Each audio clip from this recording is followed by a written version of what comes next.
सरकार दे पार ये सरकार दे पार आज्ञा अहोरात्र धारणा आलोचना आलोचना 24 घंटा समय मागिं प्रशासन भी धारणा आज्ञा शुणु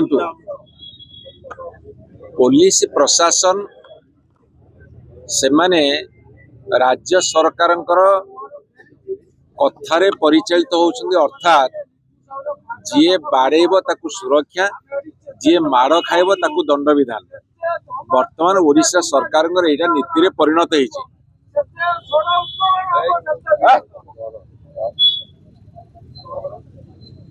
वर्तमान ओडिशा सरकार नीति होइछि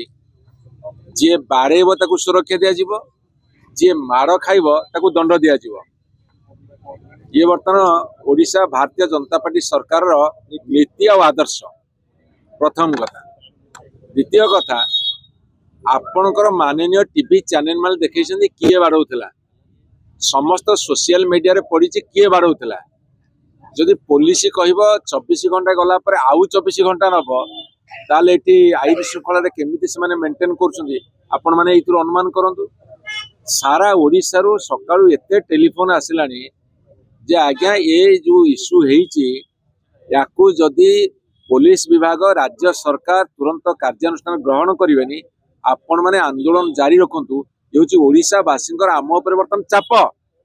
साधारण जनता भीतरतस्त महिला माने असुरक्षित एवं समस्त मन में गोटे भय सृष्टि होची जे आमे समाज रे चलिबु केमिति बर्तमान भारतीय जनता पार्टी सरकार जो शासन करछे। मु आपन को विनीत निवेदन करिवे एमाने जो 24 घंटा समय नौचंती अर्थात एमाने कुंभकर्ण निद्रा शोइचंती एमाने अपेक्षा करिसेंती तांकर पॉलिटिकल बॉस तांको कौन निर्देश देबे एवं जदि निर्देशटा आईन अनुसार न हबो ताले एमाने काहे कि अछंती एमाने कौन पे सरकारी चाकरी करछंती कौन पे वर्दी पिन्दिसंती कौन पे शपथ नैतिले आईन श्रृंखला को रक्षा करिया पई एमाने ता विवेक को पचारंतु विवेक बोली शब्द जदि मरी जीवो ताहाले भारत वर्षर गणतंत्र नाही बोली कहबाक पड़िबो। एटी जंगल राज चलची एटी तालिबान शासन चलची ए जंगल राज तालिबान शासन विरुद्ध रे ए तीव्र जन आंदोलन आपन विनीत निवेदन करिवे ओडिशावासी जो चाप अछि